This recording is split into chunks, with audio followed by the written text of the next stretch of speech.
प्यारे बच्चों, सुप्रभात। ग्रीष्म काल की छुट्टियों के बाद आज ये हमारा पहला जुलाई का पहला पाठ है, जिसमें आज हम ऋतुराज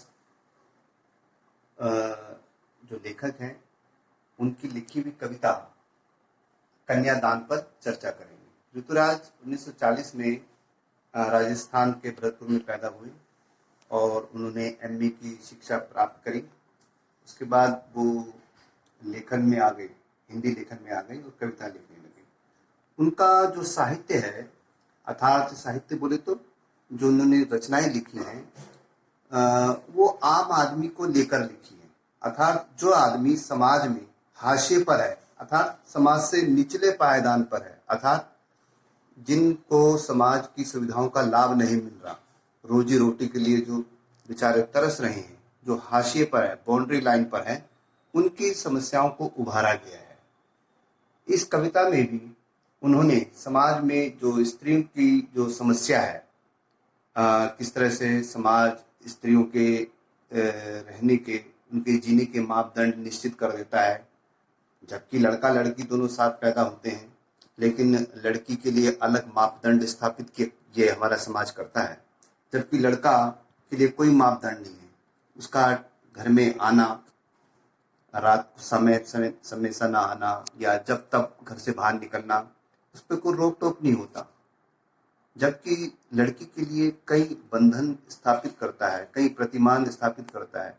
तो इस कविता में हमारे स्त्री जीवन की समस्याओं पर बहुत मार्मिक तरीके से लिखा है इन्होंने अपने कन्यादान में। प्यारे बच्चों, इसको करने से पहले हम समाज में जो कन्यादान टॉपिक है, यहाँ पर हम सभी जानते हैं कन्यादान क्या होता है। आम शब्दों में कन्यादान मतलब जब लड़की विदा करता है तो पिता पुत्र पुत्री को वर को सौंपता है और उसको वो दान समझा जाता है, ठीक है ना। लेकिन वास्तव में इसमें ये देखा जाए कि दान तो वस्तु का होता है, फिर कन्या के साथ दान शब्द लगाने का क्या आपको अच्छा लगता है? मुझे तो ये सही नहीं लगता, क्योंकि कन्या के साथ दान की बात करना ऐसा लगता है कि जैसे कन्या कोई वस्तु है। तो इस तरह से मेरे मत के अनुसार कन्यादान जो शब्द है ये प्राचीन काल में से उभरा हुआ है। जिस टाइम पिता बहुत आर्थिक तंगी होती थी और वो अपनी पुत्री को ही सबसे बड़ा वस्तु समझता था और उसको वो दान देने की बात करता था। लेकिन उस समय से अब तक आते आते ये थोड़ा शब्द अब हमारे शादी के कार्डों पर बहुत कम देखने को मिलता है। जो समझदार लोग हैं वो कन्यादान शब्द नहीं लिखते हैं, वो विदाई लिखते हैं, ठीक है ना। विदा करना, कन्या को दान देना। यहाँ पर कन्यादान से ऐसा लगता है जैसे हम वस्तु, इस कन्या कोई वस्तु है और उसको दान कर रहे हैं। और एक शब्द, एक बात और, कन्या और कन्या लिखा ना यहाँ पर, कन्या का मतलब जैसे हम नवरात्रों में कन्या पूजन करते हैं, तो ये वो शब्द है। अर्थात कन्या और लड़की में भी अंतर है। प्यारे बच्चों, इस बात को समझो। नवरात्रों में लड़की को कंजकों में नहीं बिठाया जाता, बल्कि कन्या को बिठाया जाता है, जो अभी नाबालिग है, जो अभी छोटी है, 8-9 साल की है, जो 7-8 साल की है। इनको, छोटी उम्र वालों को कन्या शब्द से संबोधित किया जाता है। पहले समय में पंडित जी कहते लाओ कन्या का लाओ, तो ये शब्द वहां का है। लेकिन इस समय कन्या शब्दान, कन्यादान, पहले तो यहाँ कन्या शब्द पर ही आपत्ति है मुझे कि कन्या मतलब, कन्या शब्द से एक छोटी अबोध लड़की का बोध होता है, जो अभी ना समझ है, जो अभी छोटी है, जैसे कंजकों में बिठाई जाती है, जो वो तो ना समझ होती है, और उसका दान करना। तो इससे ये भी पता लगता है कि प्राचीन समय में, पुराने समय में जो किस तरह से छोटे बच्चों का विवाह हो जाता था। लेकिन आधुनिक युग में कन्यादान शब्द मैं इसको सही नहीं मानता। और अब प्रश्न ये है कि फिर लेखक ने इसको कन्यादान कविता जो लिखी है, इसको, इसमें क्या समझाने की लिखी है? कन्यादान सब जानते हैं, लड़की को विदा करना, लेकिन जरूरी कुछ बिंदु हैं इस कविता में जिसकी ओर ये इशारा करती है। की कविता। आधुनिक युग के सभी जो मेरे को सुन रहे हैं बालक, जो लड़के खास तौर से, वो इस चीज को समझना चाहिए, इन चीजों को, कि उनकी जब इसको पढ़ेंगे, क्योंकि उनकी माँ भी लड़की थी, तो हमें उस अनुभूति को समझना है। हमारे समाज में स्त्री के जो समस्याएं हैं किस तरह की रही हैं, और इस बात को बड़ी मार्मिक ढंग से उठाया है हमारे ऋतुराज ने। ठीक है ना। तो आज हम इस कविता को ले चलते हैं कन्यादान शब्द। कन्यादान शब्द, तो यहाँ पर मैं इसके 1 2 3 4 है। इन चारों लाइनों के अंदर, पंक्तियों में, पैराग्राफ में, इंग्लिश में स्टैंजा बोलते हैं, यहाँ पर स्त्री की मार्मिक दशा को समझाया गया है, उसकी कहानी को समझाया गया है। अब मैं इसको पढ़ूंगा, थोड़ा सा इस तरफ आके मेरे को भी आना चाहिए, यहाँ पर नजदीक भी आना चाहिए। कितना प्रमाणिक था उसका दुख लड़की को दान में देते वक्त, जैसे वही उसकी अंतिम पूंजी हो। बेटे यहाँ ध्यान रखो, कुछ शब्द यहाँ पर सिंबॉलिक है, जो मैं इसका अर्थ खोलूंगा तब आप समझोगे। कितना प्रमाणिक था उसका दुख। प्रमाणिक माने कि कितना स्वाभाविक था। प्रमाणिक का मतलब, जैसे हमारे माँ बाप, हमारी माता जी आपको कहती हैं बच्चियों को कि बेटे ऐसे मत करो, ऐसे मत करो, ऐसा कर लो, पढ़ लो, ताकि आप वो बन पाओ, वो खुशियां हासिल कर पाओ जो हम ना बने। यानी माँ अतीत के उन दुखों को जानती थी, समझती थी, वो उससे गुजरी हुई थी, इसलिए उसका ऐसा कहना प्रमाणिक था, उसका अनुभव ही प्रमाण है। तो यहाँ पर कितना प्रमाणिक था उसका दुख। उसका दुख माने माँ का दुख, जो अपनी लड़की को दान में देखते वक्त, और इस तरह से वो अपने बच्ची को, जो उसके साथ जब उसने बच्ची को पाला पोस कर बड़ा किया, ठीक है ना, वो उसकी दुख सुख की सहेली थी, उसके साथ दुख सुख की सहेली थी, और आज उसको विदा करते समय इस तरह से विदा कर रही है जैसे हम अपने बैंक में एक एक पैसा जोड़कर बड़े साथ संभाल के जब लाते हैं, तो बड़ी, ताकि कोई देख ना ले, बड़ी सोच समझ कर ले जाती है। उसी तरह से माँ अपनी बेटी को इस तरह से विदा करती है जैसे उसकी वो जीवन की पूंजी रही हो। ठीक है ना। इस तरह से यहाँ पर इसका अर्थ है जैसे वही उसके अंतिम पूंजी हो। अब इस लाइन में यहाँ पर ये बताया गया है कितना प्रमाणिक था उसका दुख। प्रश्न पूछा जा सकता है कि किसका दुख? माँ का दुख।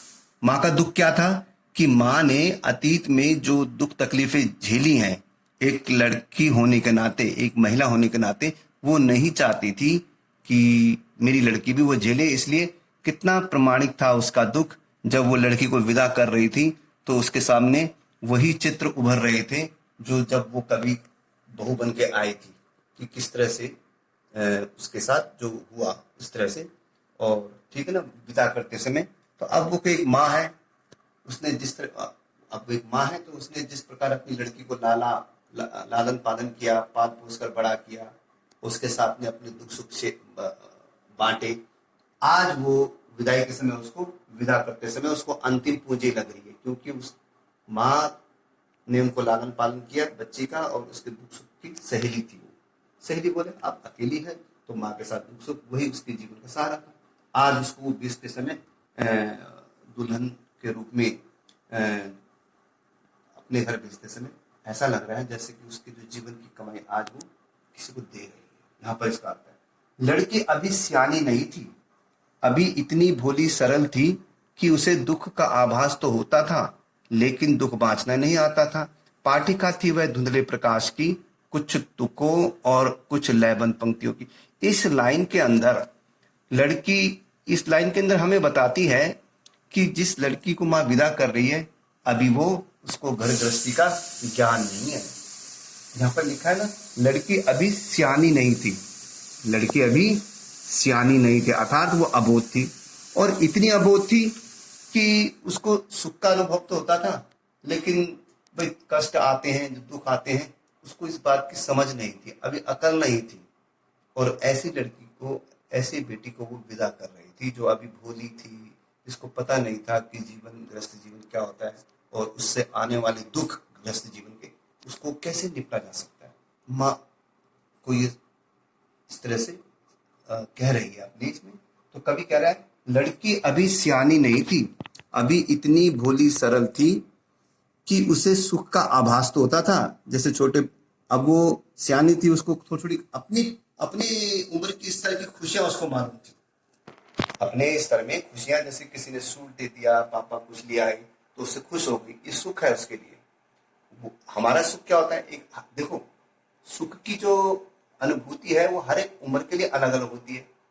अगर ठीक है ना, अब मेरे लिए सुख क्या है, मेरे लिए सुख क्या है कि मेरे बच्चे सुखी रहे, ये मैं इसमें खुश रहता हूँ। लेकिन आप अब बच्चों के लिए सुख क्या है कि उनके बाइक आ जाए, उनके लिए अच्छा सा सूट मिल जाए, वो उनके खुश है। तो लड़की की उम्र के हिसाब से उसके सुख भी वैसे ही थे, अबोध टाइप के, नासमझ टाइप के, ठीक है ना।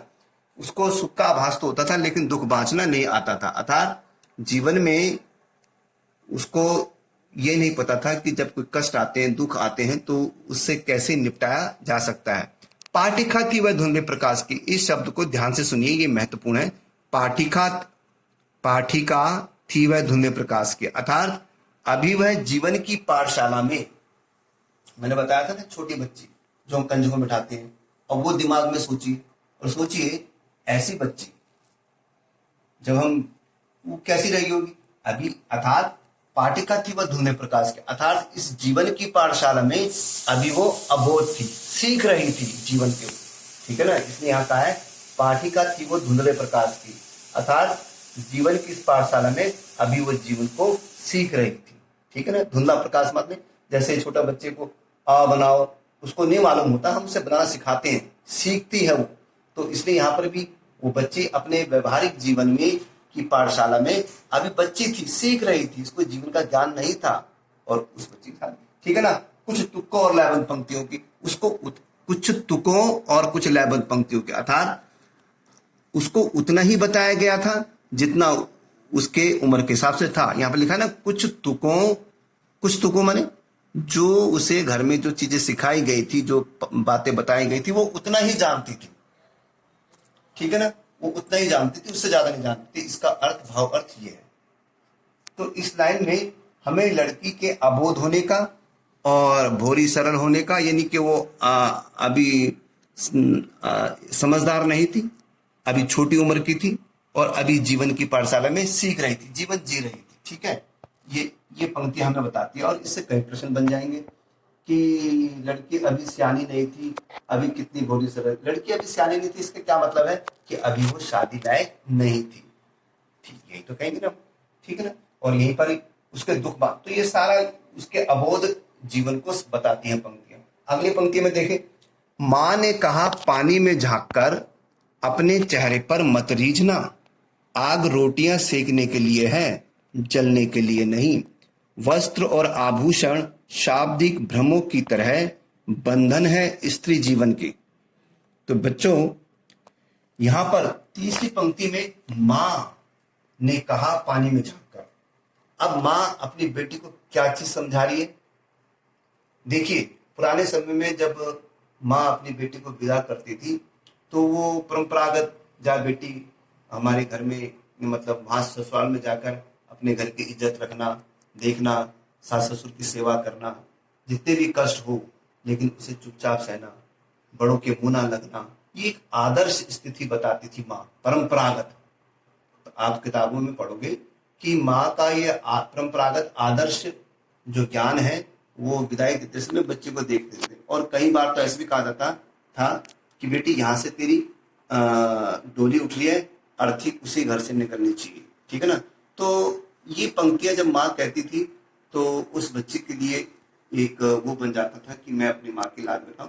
और आपने देखा होगा इसी कारण कई बच्चियां ससुराल में उनको प्रताड़ित किया जाता था, लेकिन वो घर में आती थी और कहीं वो फांसी दे देती थी, कहीं जल जाती थी, कहीं जला दिया जाता था, इस तरह से।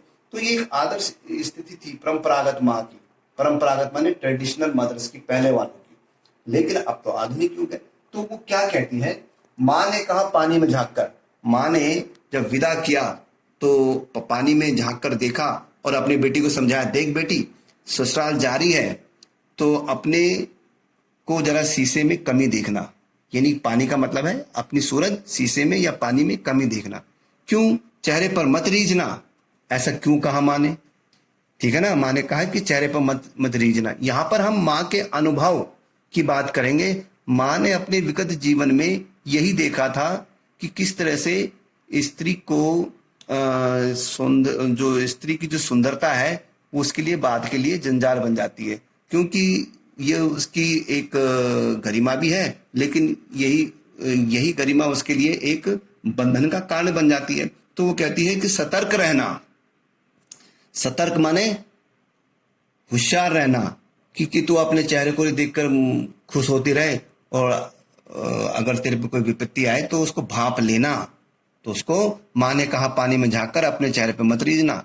आग रोटियां सेकने के लिए होती है, जलने के लिए। फिर माँ ने यहाँ पर सचेत किया बेटी को कि बेटी घर में ससुराल में जाकर सास ससुर की सेवा करना, रोटियां बनाकर खिलाना, लेकिन ध्यान रखे इस आग से रोटियां भी बनती है और ये आग जला भी देती है। अर्थात माँ अपने विगत के अनुभव को ध्यान करते हुए आगाह कर रही है कि कभी कभी जो ससुराल वाले पक्ष हैं किसी कारण में नाराज होकर वो बेटियों को जला भी देते हैं, बहुओं को जला भी देते हैं। इसलिए खबरदार रहना, सतर्क रहना, ये आग जला भी देगी। ठीक है ना, इसका विरोध करना।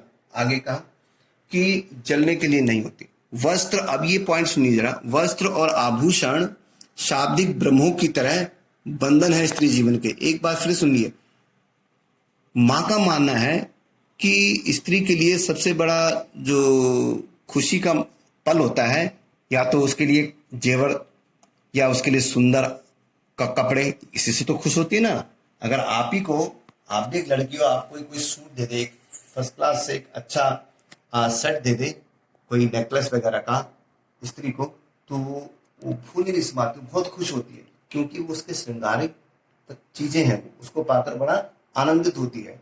और माँ कहती है कि यही चीजें, इन्हीं चीजों से पुरुष स्त्री को भ्रमित करता है। ये चीजें भ्रमित करती है, उसके मन में कुछ और होता है और स्त्री को खुश करने के लिए ये चीजें उसको भ्रमित करती है। जिस प्रकार से शब्द, अब यहाँ पर लिखा है ना, शाब्दिक भ्रमों की तरह, अर्थात जैसे हम बोलते हैं ना हमारे घर में लक्ष्मी आई है, जब नई बहू घर में जाती है तो सब उसको उसकी जो ननंद वगैरह उसको सब प्यार करते हैं, उसको गृह लक्ष्मी कहते हैं। ससुराल में जाकर वो कहते, ससुराल वाले में उसकी सास कहती है कि हमारी बहू लक्ष्मी है, लक्ष्मी का रूप है। ऐसे ऐसे शब्दों से उसको नवाजा जाता है, उसकी तारीफ की जाती है, कि वास्तव में उसको भ्रम होने लगता है कि हाँ यार, मेरे घर में बहू को बड़ी इज्जत दी जाती है इस घर के अंदर, और मेरे सास ससुर कितने बढ़िया हैं। लेकिन माँ कहती है खबरदार, सचेत रहना इन शब्दों से भी, क्योंकि ये सब ससुराल में जाकर एक माया जाल है। उसी तरह से जिस तरह से स्त्री के लिए कोई आभूषण दे दो, कोई वस्त्र जरी की साड़ी दे दो, उसको देकर स्त्री खुश हो जाती है और भूल जाती है, इसके आड़ में समाज उसके लिए नए नए बंधन के तौर तरीके गढ़ता है। इससे सचेत रहना। इसीलिए यहाँ पर कहा है वस्त्र और आभूषण उसी तरह से भ्रम है जिस तरह से हम शब्दों से किसी को खुश कर देते हैं, वास्तव में होता नहीं है। भ्रम माने क्या होता है? जो वास्तव में नहीं है उसको बताना, और जो है उसको छुपाना, यही भ्रम है। इसी तरह से अब यहां पर लास्ट की पंक्ति में क्या करा? माँ ने कहा लड़की होना पर लड़की जैसे मत दिखाई देना। अब माँ ने ऐसा क्यों कहा? पहली पंक्ति में माँ कहती है कि लड़की होना, और दूसरी बात में नकारती है। माँ पहली पंक्ति में वो कहती है कि लड़की की तरह कोमलता अपनाए रखना, साज श्रृंगार करना, ठीक है ना, ये तुम्हारा गुण है, लेकिन लड़की जैसी मत दिखाई देना। दूसरी पंक्ति में वो आगाह करती है कि अपने इस लड़की, अर्थात यहाँ पर पहली पंक्ति दिखाती है कमजोर मत पड़ना। पहली पंक्ति में कहती है कि माँ ने कहा लड़की होना, अर्थात एक लड़की है, उसका धर्म होता है सास ससुर की सेवा करना, ठीक है ना, अपने श्रृंगार वगैरह करना, ये लड़की होना। लेकिन ध्यान रहे, अगर घर में कोई विपरीत परिस्थिति आए, कोई तेरे प्रति कोई षड्यंत्र आए, तो वहां पर एक नाजुक कोमल कली की तरह नहीं, बल्कि एक हिम्मतदार लड़की की तरह उसका विरोध करना। दूसरी पंक्ति में विरोध दिखाया गया है। सामान्य स्थिति में कोमल बने रहना, लेकिन विपरीत असमान परिस्थितियों में तुम इसका प्रतिकार करना, विरोध करना, ध्यान रखना कि उस समय तुम परिस्थितियों बस कमजोर मत दिखाई देना। तो यहाँ पर इस बात को दिखाया गया है। तो आज हमने इसमें ऋतुराज ने जो भारतीय समाज में जो स्त्री का जो एक दुख है, एक समस्या है, उसको उभारा गया है कि किस तरह से महिलाओं को दहेज के लिए प्रताड़ित किया जाता है, उसको जला दिया जाता है, उसको फांसी घर में फंदे दे दिए जाते हैं और उसको मौत के घाट उतार दिया जाता है। तो आज हमने यही समझा है कि इस पुरानी समस्या को अब हम आधुनिक समय में इसको पढ़ रहे हैं, हालांकि आज यदा कदा हम देखने को मिलता है, लेकिन अभी पूरी तरह से उन्मूल नहीं हुआ है दहेज प्रथा का। तो आज इतना ही, कल हम नए विषय के साथ आपके सामने फिर प्रस्तुत होंगे। धन्यवाद।